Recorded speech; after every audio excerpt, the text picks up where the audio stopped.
Welcome to the Leaderish Podcast with your hosts, Regina and Doris. Hey, Doris. How's it going? Hey, Regina. It's going very well. How about you? I'm doing great. I've been thinking a lot about role changes and when we change roles and when do we know it's the right time to change roles. And so I'm excited to announce that we have a special guest with us today who is going to talk to us a little bit about that. Jessica has been in HR for 17 years. She's kind of done it all. Now she is a culture change consulting, and she's going to talk to us about, is it time to change your role? So welcome, Jessica. Thank you so much. Thanks, Regina. Thanks, Doris, for having me on the podcast. I'm excited. Yeah, we're very excited to have you. I know that I certainly have spent plenty of time in my career trying to figure out when is it time to change roles. So I'm excited about this topic as well. Jessica, can you share any additional information about yourself? Sure. I'm a big nerd about this. When I'm interviewed by someone, I always say what you can't tell from my resume is that I've made up every job I've ever had. I have one of those cool portfolio careers, and I've done this since the beginning. I talked my way into my first job by saying, hey, actually, you do have a full-time job for me because here's what you're paying all these vendors, and I'm cheaper. So you can do that as an intern.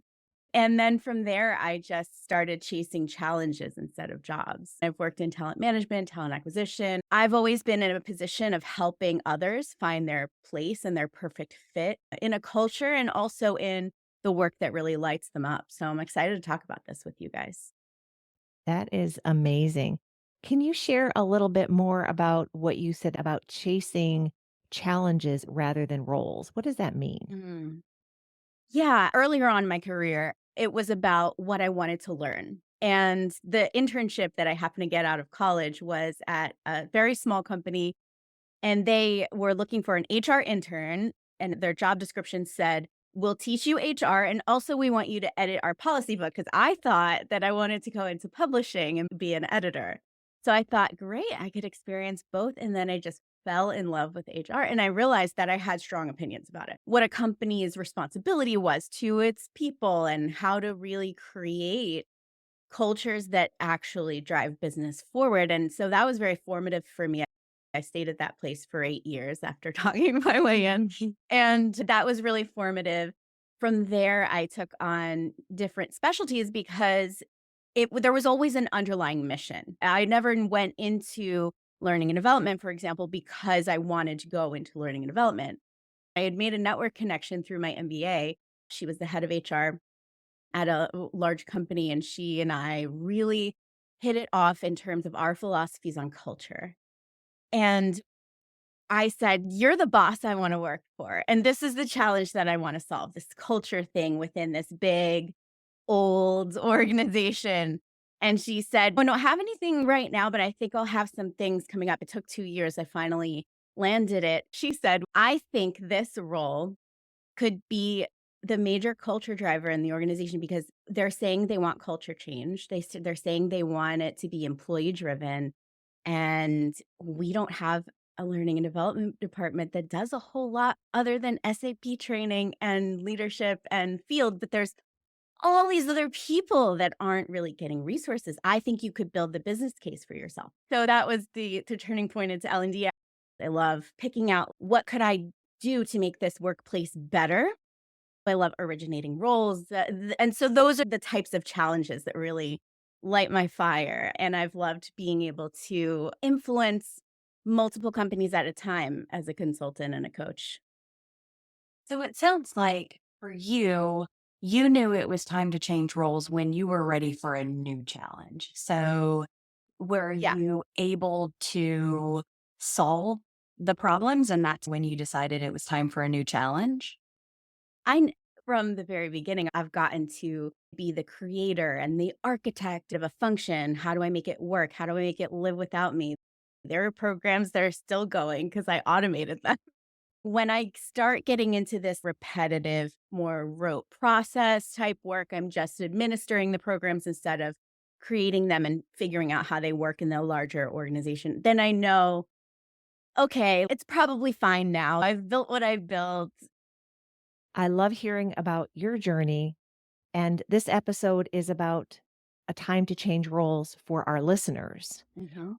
What are some things you can share that would help them know that perhaps it's time for them to change their roles? That's a great question.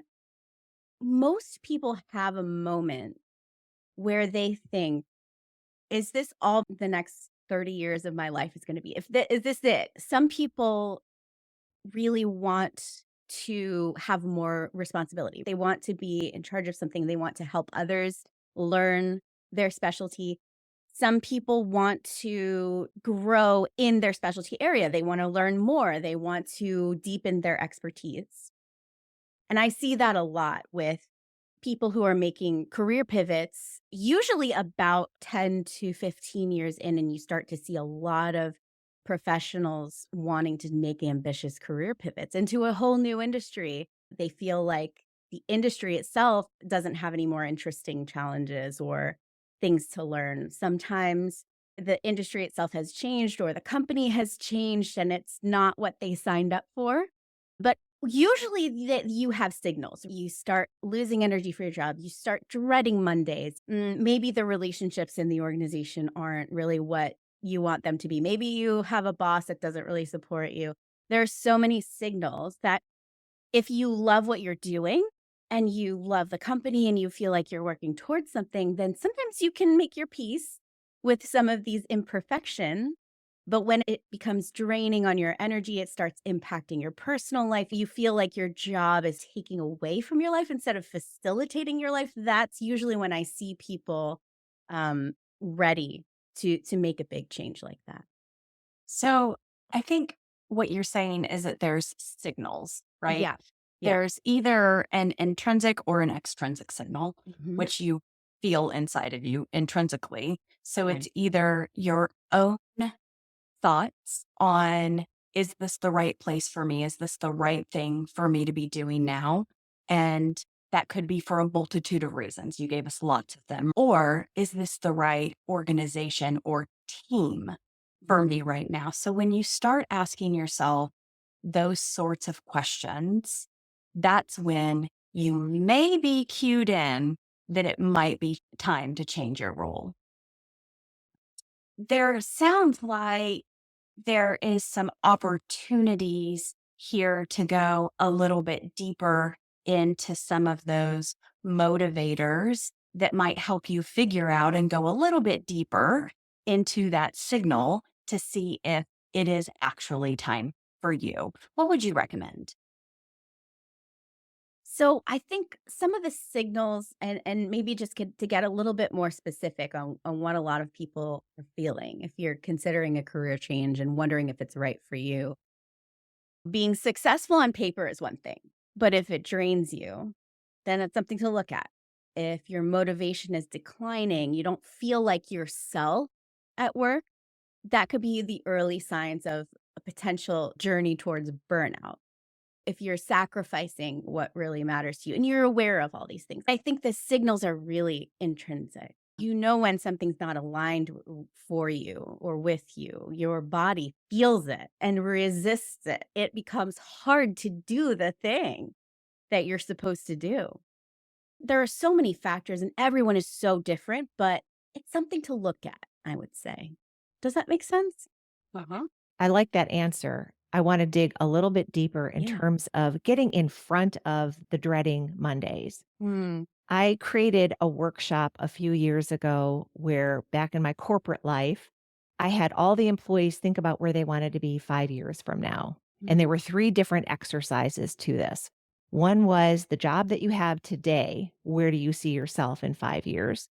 Within the company, is there something else you might want to do? What could that be in 5 years? And then the third one was just dream. Maybe you wanted to be an astronaut. What is something very out of this world? It's nothing to do with your industry. It Mhm. didn't have to be that far fetched, but what would that look like 5 years from now? And the idea behind that exercise was to dream big and then figure out what was missing today. So let's say you were an entry level person, you were maybe a manager and you wanted to move up to a director, AVP, VP within your role, what was missing? So you needed to figure out every year what you needed to do, maybe what classes you needed to take, a mentor that you needed to bring on. Perhaps there was other learnings that you needed to do so that you were prepared for that role. But the important thing was you were getting in front of that dreading Mondays. Right. What are some things that people can do to maybe get in front of that from your thought? One of the things that I really encourage people to do, and what I've seen helping other people, is to work on what would you like to do instead. If this isn't it, what would you like to do instead? I love that you brought that up. It's useful to think about what are 3 things that you might want to do that are very different from each other. How can you fill your own bucket? Progress is so important to keep an eye on and to keep reminding yourself. Today, I took on this extra task at work. Now I can say I've done a pivot table because I know that's going to help me in my next step that I'm thinking of. It can be that simple. That is still progress. Everything you do at your current job can potentially put you in a position to get your next job. What am I learning? What am I doing? What do I like about it? What do I not like about it? Getting really clear on what lights you up and what brings you down is really valuable. Once you're really clear on that, you can make good decisions.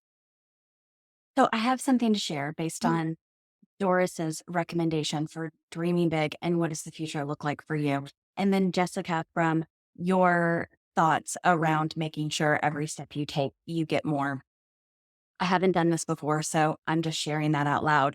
But an executive friend of mine shared this with me and another group of folks one day. And he said, create a reverse resume. And I'm like, I don't even know what that means. Anyway, I'm going to tell you what it means because he told me. So what it is, you think about the job you want in 5 to 10 years. Maybe it is vice president of human resources. And what you do is you write a resume for yourself that has the roles that you would need and the experience that you would need to receive in order to get there. So that the top job is vice president of human resources, and then maybe you have senior director of talent acquisition, director of talent management, whatever. And you work your way backwards to your current role so that you start thinking about a path. And I loved how he used the term reverse resume. It's not a development plan. It is thinking through what key experiences and roles you need to have in order to get to where you want to be in 5 to 10 years, to go back to Doris's dreaming big. Yeah. Mm-hmm. And if you think about that, that can be so helpful for helping you determine when it's time to change roles. When you have learned what you need to learn from the role that you're in, it's now time to start talking about going after seeking the next role on your resume as it moves up to where you want to be. Absolutely. Everything is a part of your portfolio. And as That's long as you right. can tell the story and show how each step is connected and got you to a place where you have a unique perspective, you can tell that story in the language of your next move, Mhm. you'll be successful. It's a almost foolproof. Yeah. And to add to that, in order to know how to get to that job, Mm-hmm. you almost need to get some mentorship Yeah. from someone who is in that job or who has been in that job. Yeah. So Doris mentioned thinking big, what's your moonshot? What do you want to be? Go after a mentor who can help you learn what their path was. Doesn't mean your path has to be exactly the same, but it gives you a good starting point for some of the experiences and the exposure that you'll need to get to that point. Leveraging a mentor, and we go back to this all the time, I Mhm. think, but leveraging a mentor in a good, positive way, digging in with them, asking them for specific examples and experiences that they had is a key win to help you get to where you want to go and each of those smaller steps to Okay. figure out when it is time to change your role. Regina, I really love that reverse resume idea. It's brilliant. It's very similar to what I was talking about, but I love the fact that you're writing it down. You're creating that vision for yourself 3, 5, 10 years from now. But what's so important is you can't do that alone. You have to find whether it's a mentor, whether it's your current leader, or perhaps it requires going back to school. Maybe you need that MBA, or you need a certificate, or you need something that's not there.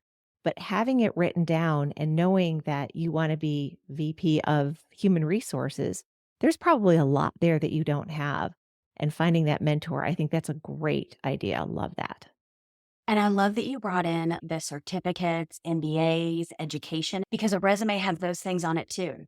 Mm-hmm. Think about it. It would be awesome to be a completed resume in 2027. And so you have that already on this reverse resume. And now this is what you need to go for. And by 2025, you need to start.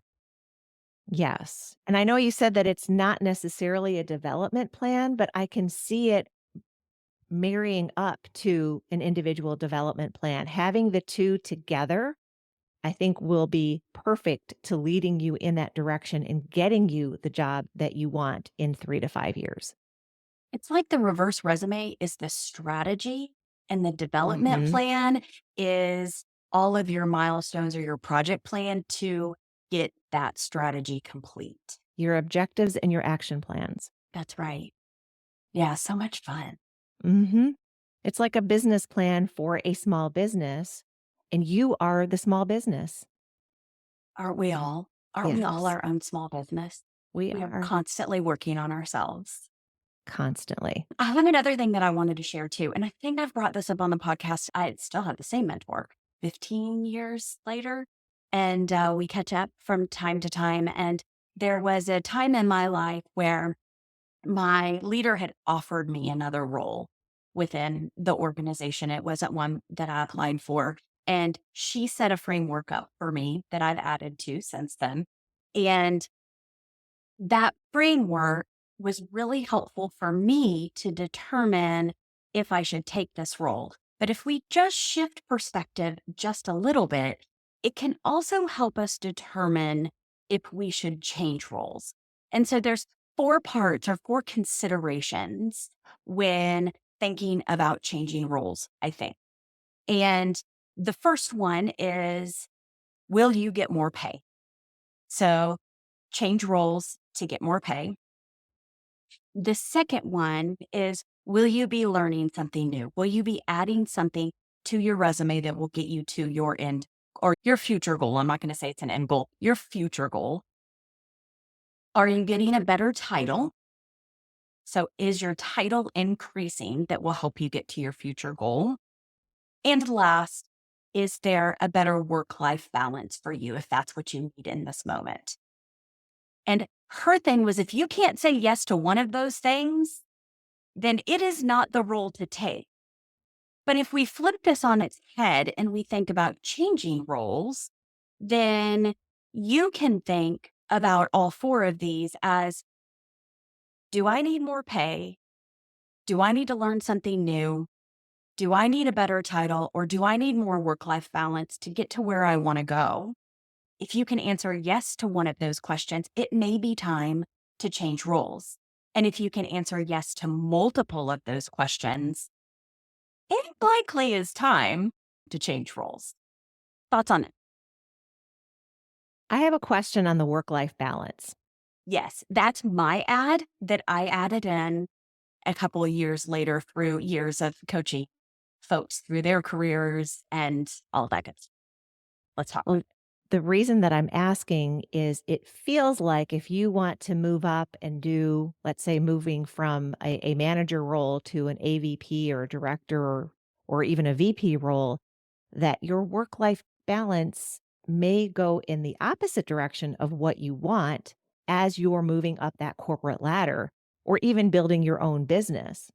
The more that you take on, the more that you learn, all of that will lead to less free time, perhaps. So I'm curious how that fits in with those 4 items. Well, I think that your career is an ebb and flow. Your career is an ebb and flow with your life. And there are times where we do need to pull back. Perhaps we are caring for an aging parent, or we have young children, or a sick animal that we need to spend some more time with and take to more appointments, or what have you, right? There are times in our life where we do actually need to have more of that balance. And when we get to those points, it's okay to prioritize work-life balance as long as you're taking at least a small step forward. I love that. And I think the small step forward could be a lateral move too. I think this Yes. entire time we've been talking about growth and moving from manager to VP, but what if it's moving from one manager role to another manager role? You're still getting, and you said yes to one of those things. So it doesn't have to Mhm. be all of those things. No. So it may not even be a pay increase. The yes may be the work-life balance, but you're still learning something new. You're moving to a different role, but it allows you the freedom that perhaps you need in that moment in your life to take care of those children or those parents or whatever the need may be. Jessica, what are your thoughts? I love that decision-making matrix. What I see out there is many times people are making moves because they want to get away from something. And look, those feelings are completely valid. Every one of us has been, I think, at some point in a role that was just so wrong for them on whatever level. So having a decision matrix like that is so helpful. And I also so agree with what you said about getting a mentor. And I know many people might feel nervous about how to get a mentor or how do I put myself out there and meet these people who maybe I admire or meet these people, talk to these people, ask them for advice. Networking is also such a key aspect of this. I don't know if you guys know this, but I'm a secret introvert. Um, so networking initially was really intimidating for me. I prepped like it was an interview. I thought I had to ask them for something. Networking doesn't need to be transactional. Networking can be a mirror. You could find an amazing mentor that you've never met before. It could be in your organization, as you were saying, or in your profession, but it could be someone who's in a completely different industry that you really have hit it off with. Networking is a mirror because you get to try out the language of what you want very openly, what you care about, what you're passionate about, what you want to grow into. And you'll see, you get to watch the other person. You'll see their reactions when their eyes are lighting up with things that you're saying. And it's just such a helpful way to try out some of these narratives that you want to claim for yourself in your career. I agree. Moving forward can absolutely be a lateral move. It's still forward. It doesn't need to be up necessarily. You're still growing even when it is lateral. So, something to mention is that episode 6 of season 3 is on the power of mentorship. And so we dug really deep into mentorship there. So, if you're interested in more, go back to episode 6 of season 3 and you'll learn why people with mentors are 5 times more likely to get promoted. And then how do you do that? How do you get a mentor? And that'll help you grow in the mentorship as well. I want to go back to what you said earlier about that reverse resume and having a specific mentor for the role that you want. And I love that idea is finding someone who had that role and working specifically with them about getting into that role at some point in the future. And I think that's a great way to find that mentor is a very specific. So I think you can have two types of mentors. And I'm so glad you brought that episode up because I think we said some really important things. But I think you can have the mentor like you've had for 15 years where it's more of a generalist. The mentor could be a generalist, but then you have that mentor that's very specific for a role that you want to move into based on skills or knowledge or learnings you don't have today. I think if we also pull that into lateral moves, Mm-hmm. your mentor, your generalist mentor, or even your aspire to be mentor, both of them can help you navigate what some of those moves can be for you. Absolutely. Well, that's about all of our time we have. Doris, what are a couple of your takeaways for today? My number one is reverse resume. I Isn't that so absolutely, cool? it is so cool. I had not heard that before, and I love that. I'm going to incorporate that into the coaching that I do with people. I think that's a brilliant way to look at it. I love what Jessica said about chasing challenges, not roles. And I'm very impressed that even at a young age as an intern, she was looking for, or she created roles for herself, even when she didn't have 100% of the knowledge of that role. She basically said, there's a role for me. You don't know it yet, but there's a role for me. And I love that attitude. And I would encourage others, especially women, because we know those statistics that women tend to need to have all of the roles covered in a job description, but they really don't need to. Whereas men do, what is it, 20, 30%? I forget what the statistic It's is, but low. it's low. And we need to reverse that. And I think we have the energy that Jessica shared with us today is we need to emulate that. And so those would be my takeaways. How about you, Regina? I loved that we got to the internal moves. I think that we talked a lot about promotions or moving up a ladder to get to where you want to be. But one of the things that really hit me hard was that you've got to be willing to take those lateral moves to get the experience that you need. And the second thing that impacted me a lot is that there are both intrinsic and extrinsic factors into you wanting to change and change roles. And yes, running away from a job is okay. You don't want to tell a recruiter that, but it is okay to not be in a good fit role. And even though that is extrinsic because it is a bad fit for you and there's external factors that play into that, it is all an internal feeling. And so, one of the things that we didn't say, but I've been contemplating, self awareness plays a key role in is it time for you to change roles? Mm. Whether it is for growth, whether it is because you need to get out of a bad situation, or whether it is you need a better title, more money, or some more work life balance. Jessica, any final thoughts from you? One of the realizations that I had as both of you were talking was how many people feel that just a lateral move isn't really growth, but that this was something that I had said earlier, but I said it because I was inspired by both of you, that moving laterally is still progress, and progress is the key. If someone doesn't know what they want to do, that self awareness is absolutely key. I would do it in 3 steps, that self awareness part. It's what are you good at? So, what are your skills? What do you enjoy? And what interests you?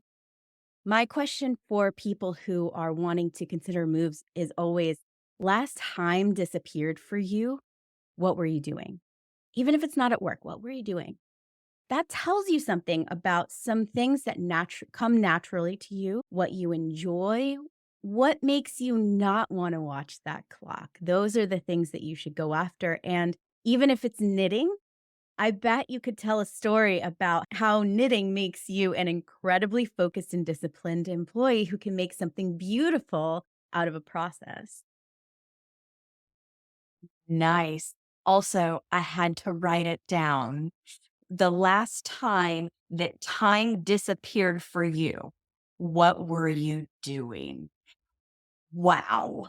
I know. That I wrote that was, one. I wrote that down I too. know, I saw both of our heads go down, and I'm not quite sure what you said after that because I was so entranced by that question. So thank you for that, Jessica. What a high note to end on today. And that's about it. So, guys, we'd love to talk to you. All of our links can be found in the show notes. Follow us on this journey as we delve into all things leadership. We would love a review. Would you take a moment to leave us a 5-star review and comment? And we would be forever grateful. And if you're interested in being a guest like Jessica and you have an engaging topic, please reach out to leaderishpodcast@gmail.com with your desired topic and send information on how we can stalk you, and we'll follow up with you. All right, ladies, cheers. Cheers.